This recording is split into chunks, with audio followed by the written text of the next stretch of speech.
여러분, 역사가 히스토리잖아요, 그죠? 히스토리, 그분의 이야기. 역사는 정말 하나님의 이야기예요. 이 안에, 그런데 이 안에 신비가 있어요. 역사가 하나님의 이야기라고 해가지고 오늘 이 본문에 악이 스스로 이렇게 분열하게 된 것은 하나님께서 그 마음 주셨기 때문이야. 그럼 결국은 로봇네? 인간의 역사에서 그럼 나는 악한 행동을 하도록 주께서 그 마음 주신 거야? 나 로봇네? 그럼 내 잘못 아니네? 하나님 잘못이네? 이렇게 말할 수 있어요, 그죠? 근데 이것은 오류예요, 여러분. 이게 신비입니다. 결과론적으로는 여러분, 우리 인생이 하나의 배역이라고 볼 수 있잖아요. 그죠? 여러분이 지금 연극의 주인공으로 살아가는 거 아니에요. 지금 여러분이 지금 연극 배우예요. 그 누구보다도 최고의 배역을 지금 하고 계시죠. 여러분이 스스로 대화 나눌 때 막 어색해가지고 막 그러지 않잖아요. 자연스럽게 하잖아요. 근데 그게 결국은 하나의 드라마죠. 드라마인데, 결과론적으로 여러분, 히틀러는 악의 역할을 한 것 같잖아요. 그죠? 그죠? 처칠은 그 나치에 대항해서 나름대로 선한 역할을 한 것 같잖아요. 근데 이것이 하나님께서 로봇처럼 너는 악한 역할에, 너는 선한 역할에 이렇게 맡기신 것이 아니라고요. 그들 스스로 그것을 택했다고. 이게 신비란 말이죠. 결과론적으로 악역, 선한역으로 이루어진 정해진 이야기 같아도 그 안에서 하나님께서 호흡을 주셔서 그 인생을 살아가게 하신 이들은 그 스스로의 의지대로 자기가 살 것을 결정하고 그 삶을 살아가는 거예요.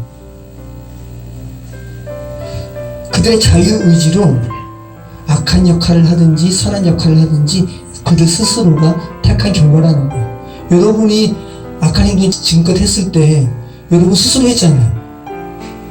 여러분이 누가 뭐 시켜가지고 난 이렇게 할 거야 이렇게 한 거 아니잖아요. 여러분이 선한 행동을 한 것도 여러분 스스로 한 거예요. 하나님께서 누군가에게 너는 억지로 너 히틀러 역할을 해?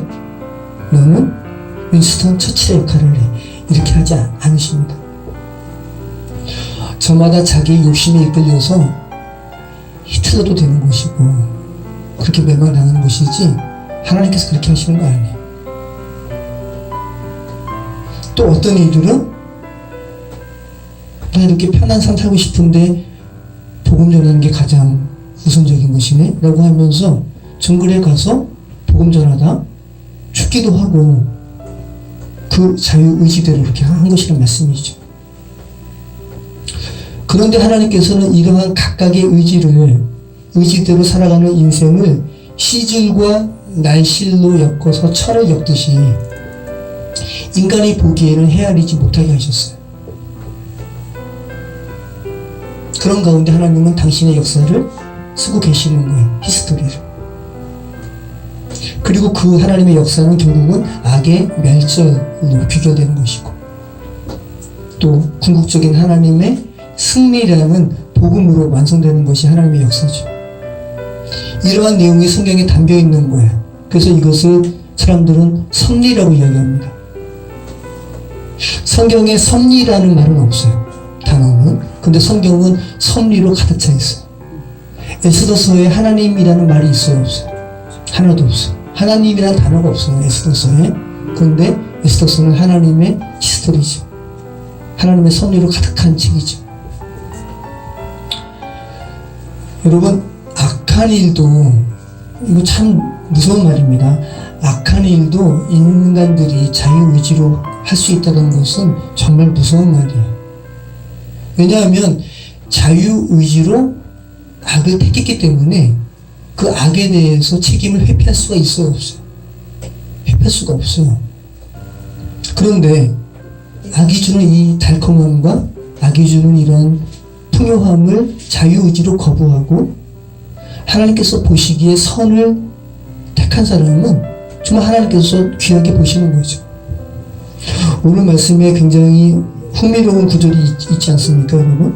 이는 하나님이 자기 뜻대로 할 마음을 그들에게 주사 한 뜻을 이루게 하시고 그들의 나라를 그 짐승에게 주게 하시되 하나님의 말씀이 응하기까지 하시니라. 악한 자들이 스스로 분열하는데 그 뜻을 하나님께서 주셨어요. 그런데 지금 제가 드린 말씀처럼 자유의지로 택한 겁니다. 스스로 망하게 되는 건데, 그런데 이렇게 된 것이 언제까지라고요? 하나님의 말씀이 응하기까지. 하나님의 말씀이 응하기까지. 그러니까 하나님의 놀라운 섭리 가운데 있다는 것인데, 우리말로 번역했을 때 하나님의 말씀이 응하기까지라는 이 표현이 신약과 구약에 각각 한 번씩 있어요. 그럼 신약은 우리가 지금 읽은 말씀이죠. 그죠? 악과 관련해서 하나님의 말씀이 응할 때까지. 그럼 구약에는 어디 있을까요? 요셉의 사건은 시편의 기자가 이렇게 고백한 표현에 이 말씀이 응하기까지, 여호와의 말씀이 응하기까지라는 표현이 나와요. 이거 같이 한번 읽어보겠습니다. 시편 105편 16절로 19절. 그가 또 그 땅에 기근이 들게 하사 그들이 의지하고 있는 양식을 다 끊으셨도다. 그가 한 사람을 앞서 보내셨으며 요셉이 종으로 팔렸도다. 그의 발은 착고를 차고 그의 몸은 쇠사슬에 매였으니 곧 여호와의 말씀이 응할 때까지라. 그의 말씀이 그를 단련하였도다. 여기서 그는 누구예요? 하나님. 하나님께, 결과론적으로는 하나님께서 주권자시죠. 하나님께서 기근들게 하시는 거예요. 결과론적으로는 다 스토리가 이루어집니다.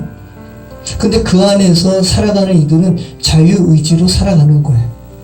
요셉을, 자기의 동생인 요셉을 죽이려고 하다가 애굽으로 팔아넘긴 형들은 자유의지로 그렇게 한 거예요. 그죠? 그리고 요셉이 좀 지혜가 있으면 그렇게 형들 앞에서 뽐내는 그런 꿈에 대한 이야기를 안 해도 되는데, 요셉이 자유의지로 그 이야기 했다가 형들한테 미움받고 이집트로 노예로 팔려가는 거죠. 그런데 요셉과 관련해서 성경이 뭐라고 고백하냐 하면, 하나님께서 만인을 구원하시기 위해서 한 사람을 앞서 보내신 거야. 그죠? 이렇게 하나님께서 역사를 쓰신 거야 라고 지금 고백하고 있죠. 그게 뭔 줄 알아? 요셉이 팔린 거야 라고 고백하고, 그의 발은 착고를 차고 그의 몸은 쇠사슬에 매였으니, 보디발의 아내로 인한, 그죠? 이런 모함으로 인해서 감옥 갔잖아요. 우리는 결과론적으로 요셉의 생애를 보기 때문에 나중에 애굽의 총리가 된 사람이잖아.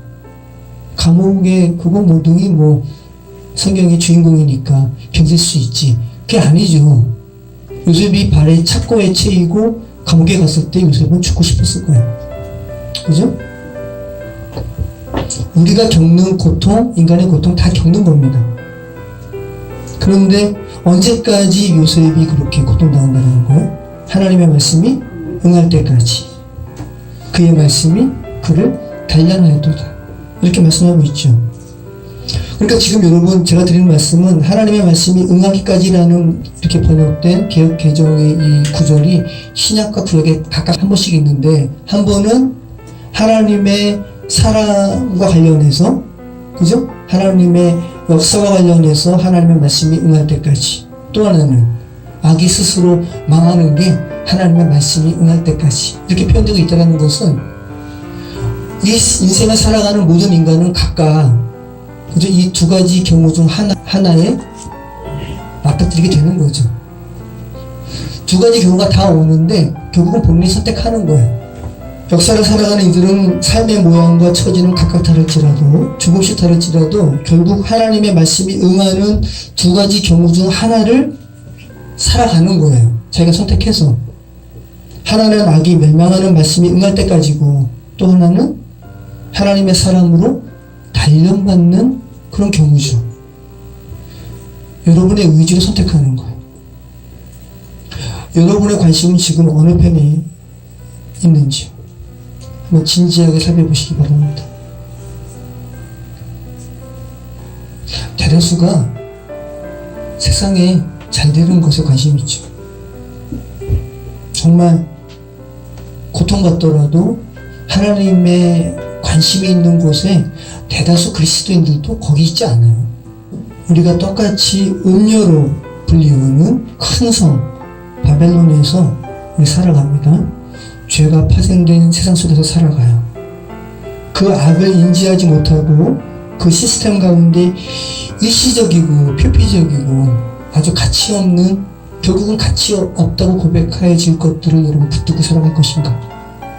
아니면 그 안에서 영원한 가치를 발견하고 영원 속으로 들어갈 것인가? 이것은 바로 지금 결정하는 것이라고. 그리고 여러분의 자유의지의 선택으로 여러분의 인생 가운데 하는 거라고. 하나님께서 그 역할 억지로 부여하지 않는다고.